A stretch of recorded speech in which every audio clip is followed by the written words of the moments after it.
You gotta holler. Put y'all hands up in the air and sing along with us. Who's so fine if the wife findeth a good thing? A wise woman take a time to find a good king. Let the spirit lead whoever you choose. Wanna keep the commandment and the love for you.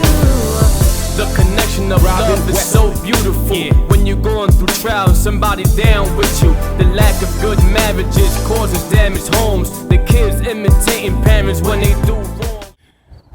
Shalom. Shalom. How are you today? I'm okay. Okay.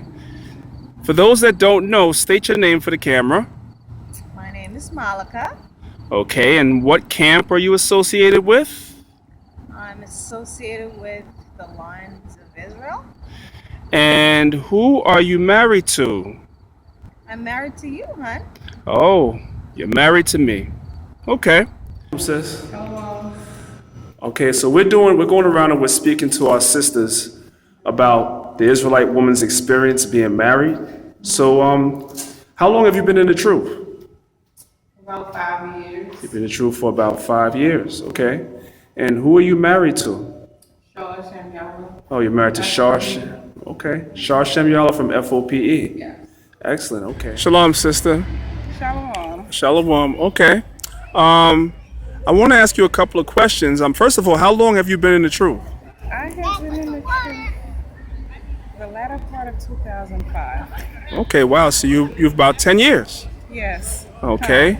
And if I may ask, who are you married to? I am married to Shah Nathania. Shah Nathania from AOC. Beautiful. Correct. Okay, beautiful. Our first question is, what is your Hebrew name? I'm Kodora. Yakwa. Shimaka. Ma'ai Sagala. Ma'ai Segula. Okay, Khan. So the next question I got for y'all is, how long have y'all been in the truth? I have been in the truth since 2011, 2012. Okay. May 2004. 2004. 2006. 2006. Okay, Khan. Now, question for all the ladies on the panel here: Are you women married? Yes, Single? I'm married. Okay. No. Married 19 years. Married, yes. Khan. Now, So, how long have you been an Israelite? I've been an Israelite for about almost 5 years. 5 years? Fun. Okay. And who are you married to? I'm married to Ephraimite Mugan from Lions of Israel. Okay. All right. Shalom, sisters. Shalom. All right. What camp are y'all sisters affiliated with? AOP. You sisters are affiliated with AOC under Hashar. Beautiful. Okay. Shalom. Shalom, sis. My name is Hayapa Mashuash. You call me Mashuash. All right, Khan, sis. So you're with the AOC camp. Is that correct? All right. Beautiful, beautiful. Hey, shalom, sis. Shalom. Okay. So how long have you been in the truth? I've been in the truth for 20 years. You've been an Israelite for 20 years. Wow, that's a long time. Yes. And if I may ask, who are you married to? I'm married to Ashaya. Aisha Yah from Lions of Israel. Okay, that's a good friend of mine. Yes. All right, you're smiling when you say that. Yes. All right, what's your Hebrew name? Nayamya. Nayamya. Okay. And how long have you been in the truth as an Israelite? I've been in the truth for about 3 years now. You've been in the truth for about 3 years. Okay. How long have you been in the truth? Well,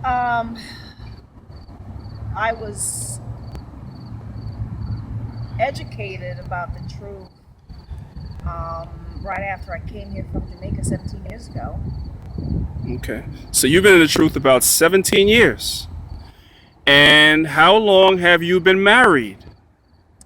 I've been married to you for 3.5 years. Okay. So you've been in the truth for 17 years and married for about 3.5 years. That means that for 13.5 years, you were a woman in the truth, but you just didn't have a husband. The reason why I ask you that is because, the word on the street is the Israelite woman is abused, she's mistreated, She's not respected. A lot of husbands force their wives to be in this knowledge. So, are you happy in your marriage? Absolutely. Okay. And does your husband treat you good? Yeah. Does he work? Yes. Okay, these are some of the things that are said. So, these are the stereotypes that are out there. Do you want to elaborate a little bit on that, about the stereotypes that are out there and how they differ from your experience as an Israelite? Are you happy? Very happy. You love your husband? Love my husband very much. I'm very blessed that the Most High blessed me with a brother from the And how would you describe your marriage? Would you describe your marriage as a happy marriage? Are you happy? Of course. Very happy? Yes. Okay, are you oppressed? No. Are you being abused? Because the stereotype out there is that every Israelite husband abuses their wife. That's like standard operating procedure in Israel. And we all know that that is not true. So the purpose of this documentary is to talk to sisters honestly, candidly, and openly to see what they're experiencing in their marriage. How would you describe your marriage? Would you describe your marriage as a happy marriage? Happy, blessed, anointed marriage. Yes. Okay, and how long have you been married to him? We have been married together for 8 years, but on paper, it's been a year. I told her that just passed. Okay. The reason why we're doing this interview is because there's a stereotype out there in the world that all Israelite women are mistreated. You're not respected. You're abused, you're beaten, all these different things. Your husbands don't want to work, they don't want to take care of the households, they don't want to take care of you, so forth and so on. So I want you to speak to that in your experiences. That's something you have experienced? Definitely. And how would you describe your marriage? Are you happy? Well, me personally, I'm happy. Proverbs 31 is also about being a virtuous woman and also, a virtuous wife, what you're supposed to do for your husband. So I'm pretty happy. Okay, are you being, the stereotype is that Israelite women get beat up, they get abused, so forth and so on. Has that ever happened to you before? No, not with my husband. We follow the scriptures, so there's no abuse. So the stereotype out there is that Israelite women are oppressed, unhappy, abused. So you sisters, as being married sisters, how would you describe your marriages? Well, first of all, how long have you guys been in the truth? You can start with the first sister. How long have you been in the truth? So it'll be 2 years since I've been. 2 years? And what about you? For me, it's a little less than a year. I was in the truth about 17 years ago. Uh-huh. I just came back home. You just came back home. Good. Well, welcome back. Okay. So how would you describe your marriages? Are you guys happy? Absolutely. Throughout Israel, not only Israel, but the whole world, the community looking in at Hebrew Israelites, you got a lot of negative connotations saying that all Hebrew men, beat their women or are mistreated, degrade their women, what have you. If y'all can, speak on that, your experience being married, that's I'm married to Yawanathan, and I've been married for 5 years. And it's been a beautiful relationship with my husband. We have 3 beautiful children, ages 1, 3, and 5. No, just kidding. But no, it's been just a very good experience. I've had a very positive experience in my Hebrew marriage. I'm Shimika, and I've been married to Gazakabor for 19 years. And we have 2 children. And been in the truth since 2004. How's it been? How's your relationship? Have you been abused? Please. Now we talking physically. Are you the abuser? Physically, mentally, emotionally, none of the above. My husband is the ruler. That sounds like somebody I just I'm kidding. I'm kidding. I'm sorry. I can't be recorded. Cut. And for the audience, this is my daughter. This is our first. This is my daughter. This is our daughter, and she'll be 18 next year. She ain't been with no man or nothing. No, she's a virgin. Yeah, she. I'm married. Cut. So for those people who say that there's no virgins in Israel, that's not true. God, there you go. Sister. I've been married for a year with Pawarya Allah. He's an ambassador of Christ. And he's wonderful. That's my king right there. He's I don't know, he's just so sweet and smart and kind, and he's really good with the kids. I have 2 boys, Alaya and Zakaria. Alaya is 18 and Zakaria is 7. Okay. So, how long have you been in the truth? For a year and like 4 months. A year and 4 months. So, how has your experience in the truth been? Because the word out there is that Israelite women are beaten, you are oppressed, you're degraded, we hate women, so forth and so on. Has that been your experience? Nah, absolutely not. The brothers have been treating me very respectfully. I never had not one bad experience yet. The men in the truth have treated me better with the guidance of the scriptures than the men that's out in the world, because they have a blueprint to go by, how to love your wife and how to basically, and how to be a husband, how to be head of their household, and guide your wife. And the reason why I'm doing this documentary is because there's a stereotype going around that Israelite men do not respect the Israelite woman. So you've been in the truth for 3 years. What has your experience been like? Have you been treated well? Have you been respected? So forth and so on?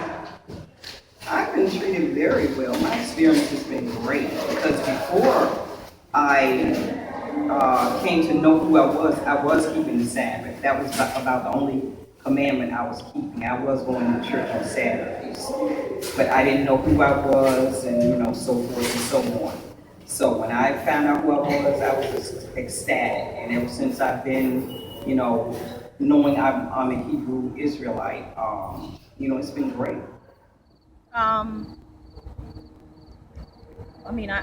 don't really know a lot of what's being said, but I do know that you have 2 jobs. You don't abuse me. I'm not abused. I wouldn't stand for being abused by anyone. This is actually the happiest I've ever been.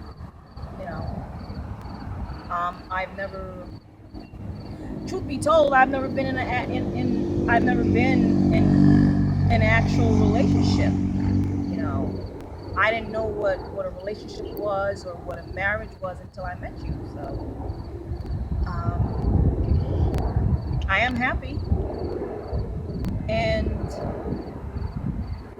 like I said, I don't know what's being said, but that's not going on in our marriage. Okay. I'm comfortable. I'm happy. I wouldn't have it any other way. Okay. All right. Well, that's important because, as I stated, the word out there is that the Israelite woman is very, very unhappy. She's abused, she's mistreated, so forth and so on. Thank you for the love. You give me this through this shy. It's in a place you live and you learn. You gotta testify to know that it burns. And knowledge is power, what you earn. And preparation is key when they say it's your turn. I eat up the truth and I leave the rest for the birds. I'm spitting these words when I'm posting the curve. I'm steady spitting cause in the Bible it's written.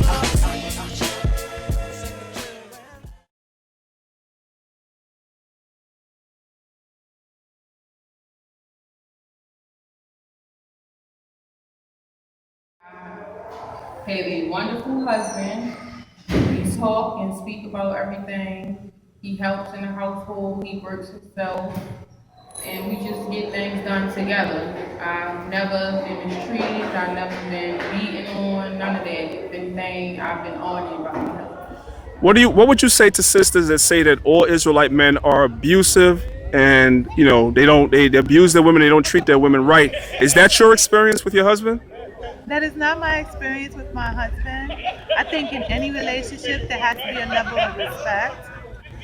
And so when you respect one another, it's easier to get to know one another and to build a relationship and dedicate that relationship to the Most High. I think if you keep those things forefront, then everything should be fine.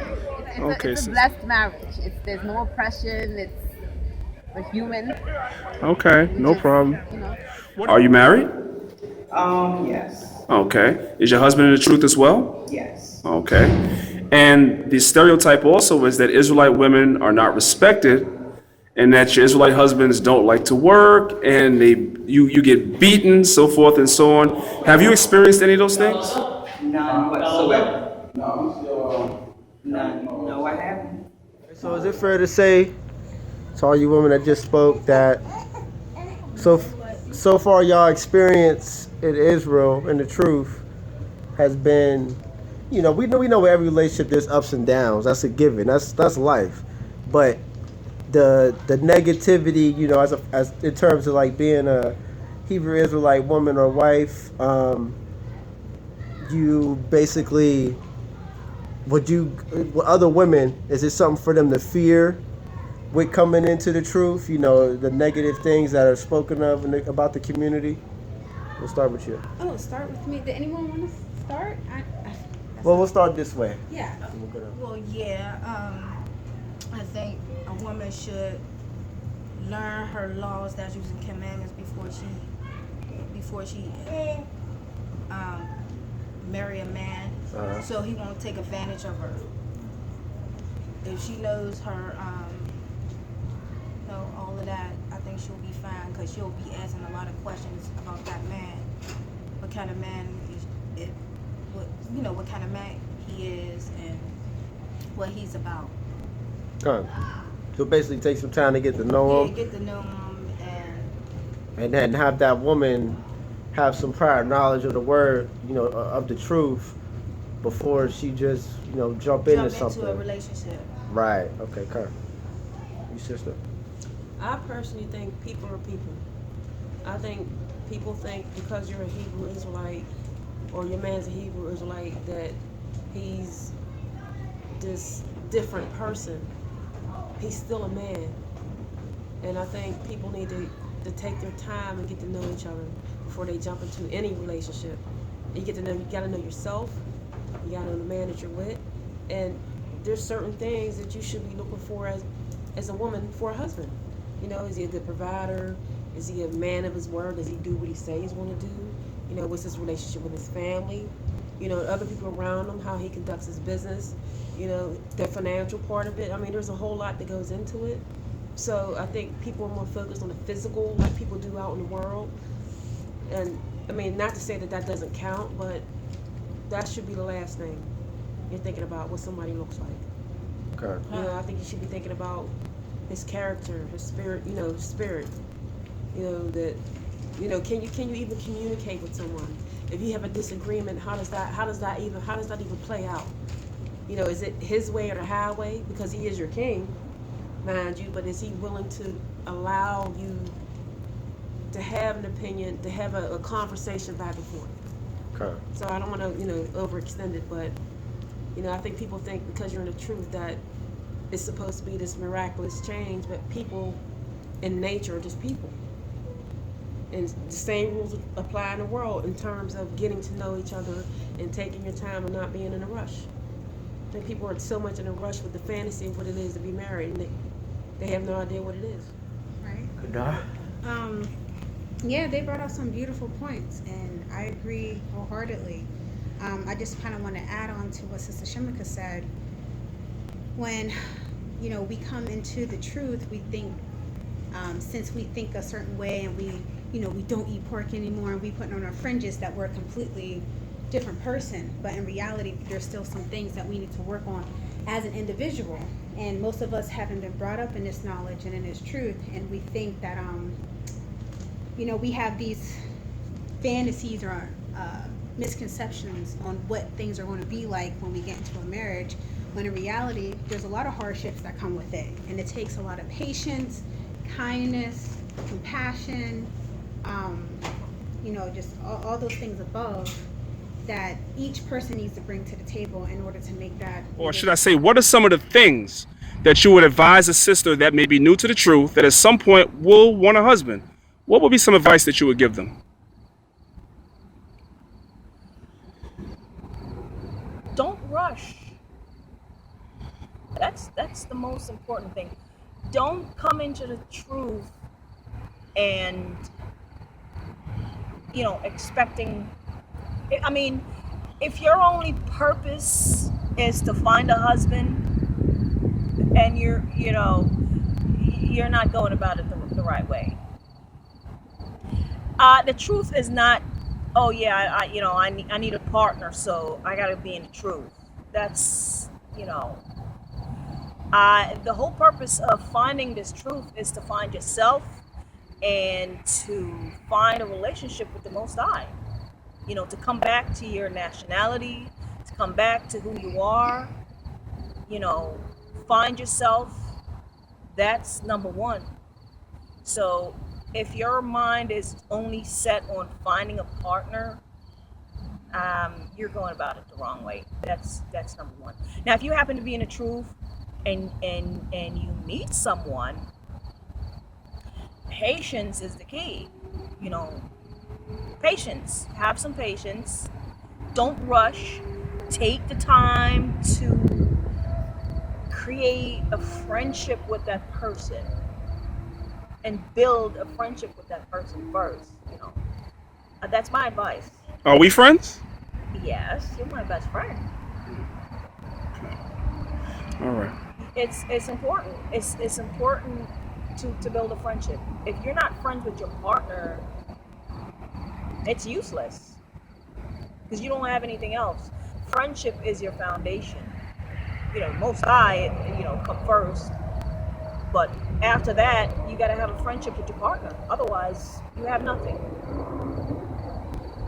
Yep, it's the foundation of the relationship because it's what's going to keep you together when those hard times come. It's what's going to keep you together because if there's no friendship, then when them hard times come, it won't last. Right. So finally, what advice would you give a young sister that's out there that's contemplating coming into the truth when seeking a husband? What advice would you give her? Well, first of all, I would say when you're new in truth, I would say my advice personally, don't go camp hopping. I would say watch videos first and really just watch how these guys maneuver. After that, they kind of move up. You can visit these schools to kind of see how things are done and operated and just have a strong observation game. Thirdly, when you're really picking a husband, you have to seek the Most High first. You can't just go because this guy has smooth words or he's speaking this or he's speaking that. I mean, you have to really love the Most High to love yourself before you just allow yourself to be fooled, tricked, and deceived. And I'm sorry, but my marriage is going on my 3rd year strong. I'm not abused, I'm not oppressed, I'm not chained up, I'm not controlled, I'm not any of that. Now, am I submissive to my husband? Yes. Do he listen when I have a concern? Yes. Do we have a good balance? Very much so. So, I mean, I can't speak for no one else's, but I know what doesn't go on in my marriage. I can't attest to those accusations. Okay. If you had some advice for a sister that was just coming into the truth that might not yet have a husband, or might be looking for a husband, what advice would you give her, especially considering all the things that are being said out there? What sort of things should she be looking for in a husband? What sort of qualities? My advice for a sister is to take your time. Don't just run to the first brother that probably giving you information or showing you things. Take the time to congregate with other people and learn. And just be yourself. Don't look for anyone. Let the Most High send that man to you, and you'll just know when it's right. That's basically my advice to a sister. I think too many sisters are looking for a husband and they just jump straight into things, and then they have one man that might try to knock something on their head and show them scriptures and to their liking. But just try to learn and be open yourself, just don't move into things fast. I guess that's what I'm trying to say. It's going to be very rough around the edges, and it's going to take both together to make that relationship work. So it's going to be hard. I mean, any relationship, even relationships in the world are hard, which is why the divorce rates are so high. But what makes our relationships unique is that we do have the scriptures to back ourselves on, and to get through those hardships together. Kind. Real good points. I mean, that's on point. All right, last and final question. For any new sister that is either currently in the truth or looking, basically studying, learning to get into the truth, and is leery, with the negative things that is spoken of about us. What advice would you give to a new sister coming in the truth? We'll start this way now. One thing I would have to say is to just be patient with yourself. If you're not married, like the sister Ma'at said, learn the scriptures for yourself and have that relationship with the Most High for yourself first and foremost. Because if you love Him and you're able to give your life up for Him and to serve Him the way the scriptures ordain, it will be a much more smooth transition going into a relationship, because you'll know what is already expected of you. Advice would you give sisters coming into the truth based on the stereotypes and the stuff that's out there about Israelite men? What advice would you give the sisters out there? You can give them any that's thinking about coming into the truth. I would definitely say know yourself. Definitely do your research. Have faith. Be fearless. And just embrace yourself. Embrace it. That's right. So I understand that you're not married yet. You told me that.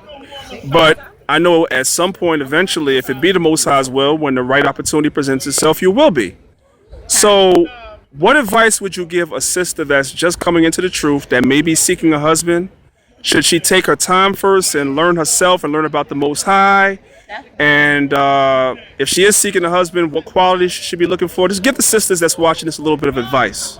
Well, my advice to the sisters in the truth, the same thing that I'm doing. You go into the scriptures and find the Most High for yourself, not for the sake of a man or for the sake of looking for a husband. Because that's what I've experienced with a lot of sisters. I found out a lot of sisters coming to the truth for a man, and then when the marriage don't work out, they lose their faith with the Most High and just walk away from the truth.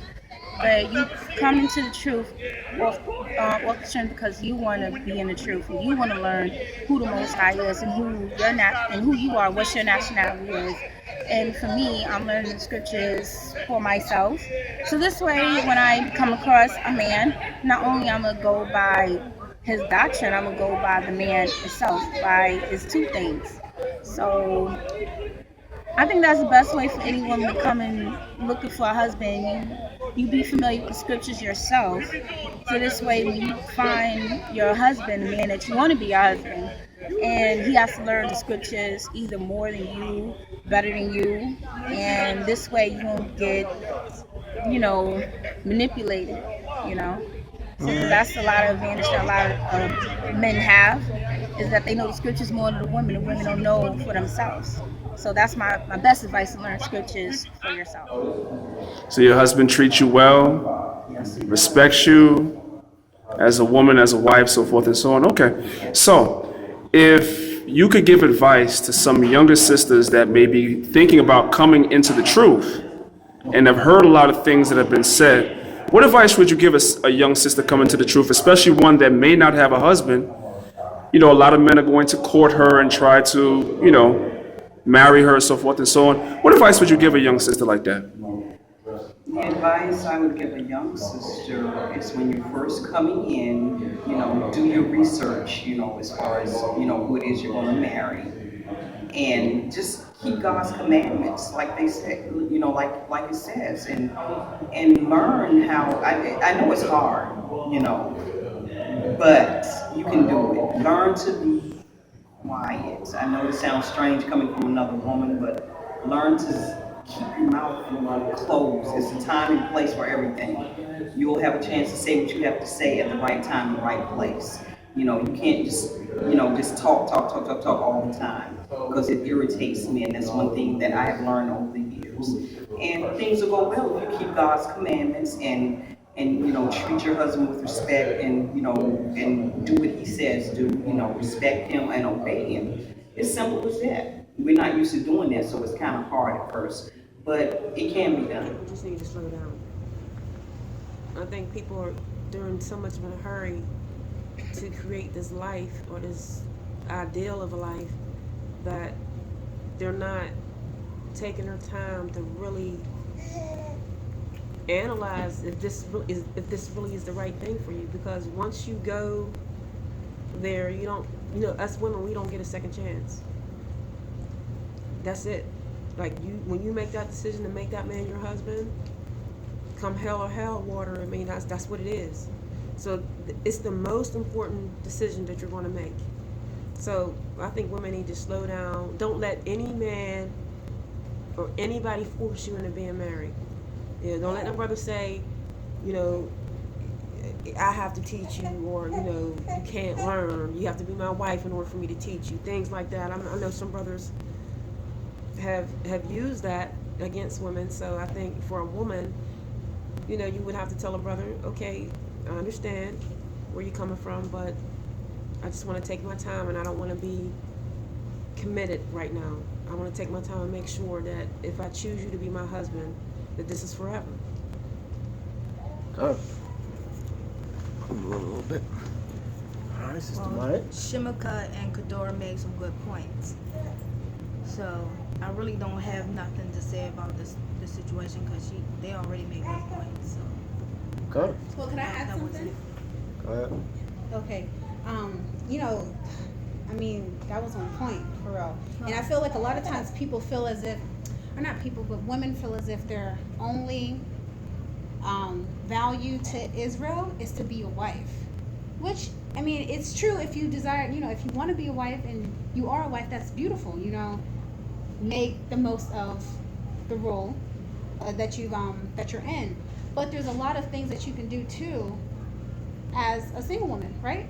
Yeah. There's so many things, so many gifts and talents you can bring towards Israel. You don't have to just constantly just think, I need to be a wife, I need to find a husband, that shouldn't be your primary goal and your focus. Like I said, build that relationship with the Most High and stay steadfast in prayer, and He will honestly guide your footsteps on where you need to be, and He'll put that person in your life. Because every time we try to do our own thing and try to make our own paths, that's where we mess up. We get too much in our carnal and in our flesh. We got to continue to look through our spiritual eyes when we're trying to do stuff. So we have to remember that, and to dwell with other sisters too. Speak with them about, have conversations like this with other sisters and say, what is it to really be a wife? I'm reading in the scriptures, it looks good, but what are you doing? Why does it look so easy for you and so hard for her? Ask those questions.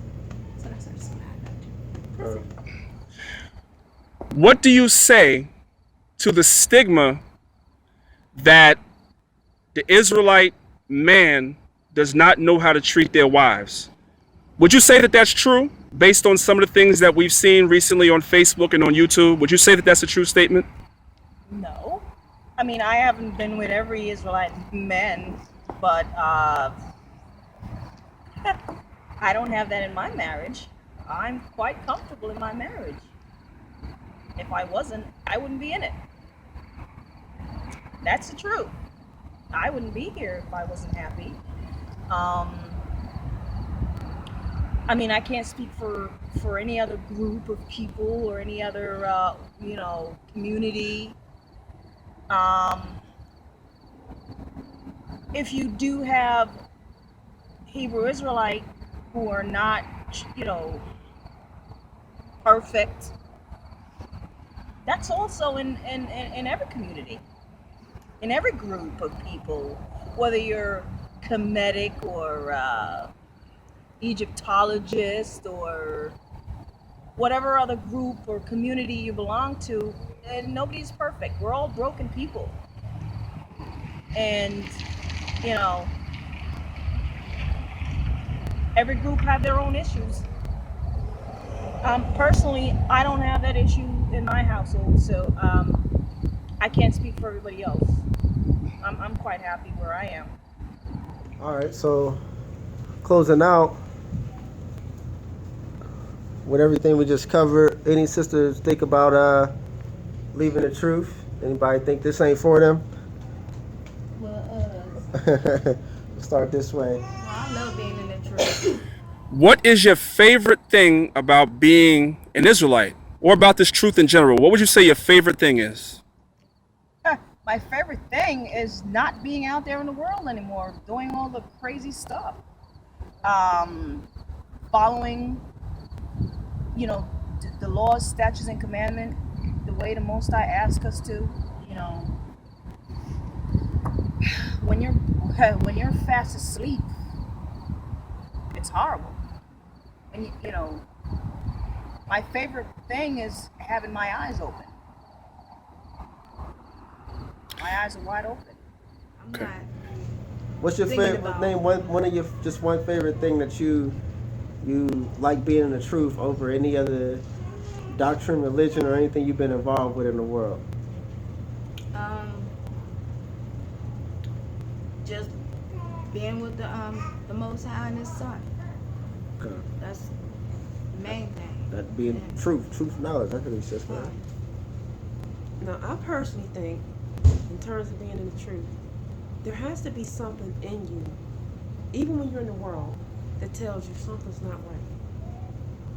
You know, it's like there's something that tells you, you might go to a church and see people so-called catching the Holy Spirit, and you go, ooh, I don't want whatever they got, whatever they catching, I don't want it. And you're like, ooh, there's something wrong with me feeling that way? And you really sit back and you say, wait a minute, what's going on? And certain things you hear, it just don't sit right with you. So there's a part of you already, to me, if you're called into this truth, there's a part of you that knows something's not right. And then when you hear the truth, it all makes sense. Everything falls into place and everything makes sense. So to sit back and to revert and go back is idiotic. And for people who do that, they're literally bugged out and they bring demons upon themselves. I mean, I know we're not talking about that, but people are plagued with a lot of different things that come with them when they leave this truth, because that's just demons and Satan just coming at you. Because, I mean, not saying that you can't revert and come back, but you know, you can't be lukewarm. You can't teeter and totter. Okay. So that's what I have to say about that. You got anything you want to add, sis? I still want to stay, yeah. Anything, I don't have nothing else to add after that. She's shy. Go ahead. Anything? Well, my favorite, you know, because I've been in the truth, like I said, for a couple years, and my favorite moments are those aha moments, like those moments where you was really struggling in an area, and you know, you just been praying, or just like, why does this keep happening to me? And then one day it just clicks, and you're just like, wow, like I can't. And it's just so brighter, and you can see things, and weights lifted up off your shoulders. You know, it's those moments that really keep me want to just keep going. And you know, he just truly just continues to manifest himself in front of you, and it's just, you know, you just gotta be patient and just be teachable. And you know, the question you asked earlier, somebody's being abused. If someone is being abused and they're not saying anything, they're not telling anyone, they're not talking, you know, talking about it to anybody, what can we do? What can we do? If you're being abused, if you're married to somebody and you're being abused, speak up. Say something. Get out. If you have to leave and go somewhere and seek help, go. But don't sit somewhere and you're being beaten and abused and just sit there. What's it like being married to me? You know, somebody that's, you know, I guess a lot of people know. So I'm always busy. You know, I'm always doing a lot. What's it like? what do the sisters that do decide to take on a husband in Israel, what do they have to look forward to? Is it a good thing? Is it a bad thing? Well, honey, I don't think I don't think every brother, every other brother is priest Daniela. What is it like being married to you? You make me laugh. I'm always giggling. You teach me a lot. I've learned a lot since I've been with you. I think I learned a lot in the last 3.5 years than my whole entire life since I've been with you. Yeah, that's, you know what? That's one of the best thing coming into the truth. Being married to somebody who give you knowledge, and you've given me a lot of knowledge. That's a good thing. Right. See, I want to just say in closing, since you and I are talking, right, that not every man that's holding the Bible and claiming his nationality is qualified to be a husband. And that's the misconception that's out there. We all have to be taught when we come into this truth. Deuteronomy 28:68 is easy, but we have to be taught. And some men have to be taught to be husbands, and some women have to be taught to be wives. That is what teachers are for. So the things that go on are not a reflection of the marriages in Israel. So we're glad that you're happy. And I want to just close out by saying, is there anything else about our marriage, your experience as a wife, or advice that you want to give any sisters? Any last words that you want to say? Okay.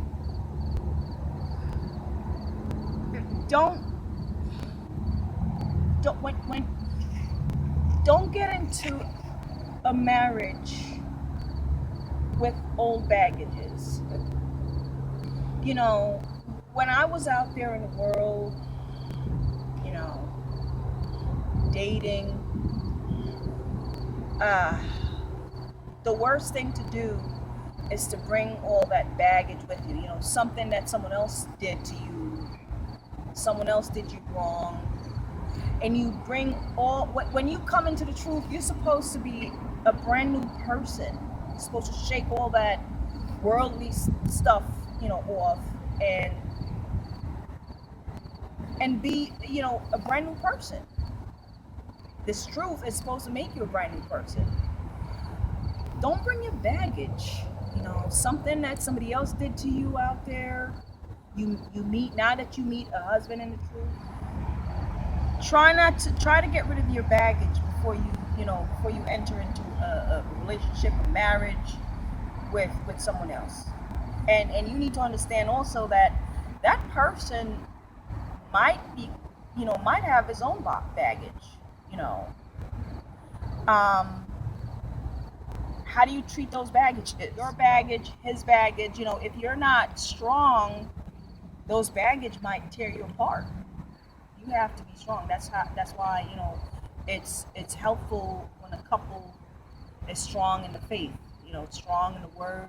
You pray together. You fast. All right. Well, thank you. Oh, that's beautiful, sister. That's fantastic advice, and thank you so much. The water. Okay. All right, Sister Water. See, that was quick and painless. Yeah. The water. Sisters, well, I appreciate that. Thank you so much, The Water. Excellent, sister. Well, The Water for the interview. That's it. And I say shalom. Beautiful. Well, I appreciate you giving me this little interview, and I say shalom. Shalom. All right, sister. Well, The Water for the interview. That's all. It's quick and painless, just like I promised. Shalom. All right, sisters. Appreciate it. Happy Feast of Tabernacles to everybody. Shalom. What would you say to the sisters that left the truth because their marriages didn't work?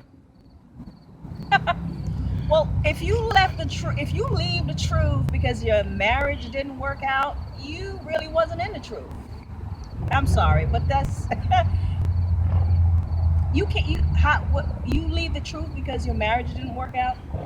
Okay, so I lost my job, so I'm gonna leave the truth. I lost my house, so I'm gonna leave the truth. I mean, what was keeping you in the truth? Your marriage? Is that what, the question needs to be asked. Was your marriage the only thing keeping you in the truth? Because your relationship with the Most High should be number one. That's it. Your marriage didn't work out, you still have a relationship with the Most High. You still have a foundation. Your feet are still planted in this truth. There's nothing that can happen that would have me leaving the truth. I mean, even if you left the truth, honey, bye, I'm saying, I'd feel bad for you, but that's not going to change my mind. I believe this truth to be the only truth, and that's my belief. That's my heart. And nothing can happen to sway me. Doesn't matter what happened. So that's what the Apostle Paul said. Sisters leaving the truth because their husband abused them or something didn't work out, you really wasn't in the truth. You just came in the truth. Well, you really wasn't even in the truth, but you just came and pretend simply because you just wanted a man, and it didn't work out, so you're out. You weren't sincere. Your feet weren't planted in this truth. You know what I mean? You wasn't sincere. So that's my answer. You come into the truth, didn't work out with your husband, with your whatever, and you left, and now you're with Egyptology, or what's the other one? Islam, Christianity, whatever, or just atheism in general. Right.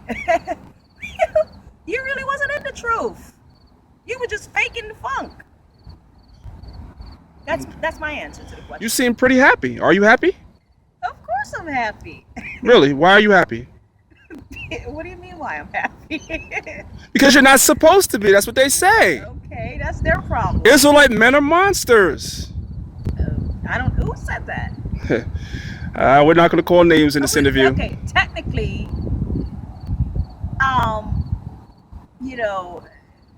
if you want to be technical, if we're all Israelites, whether you're a Kemet or not, those guys are still Israelites.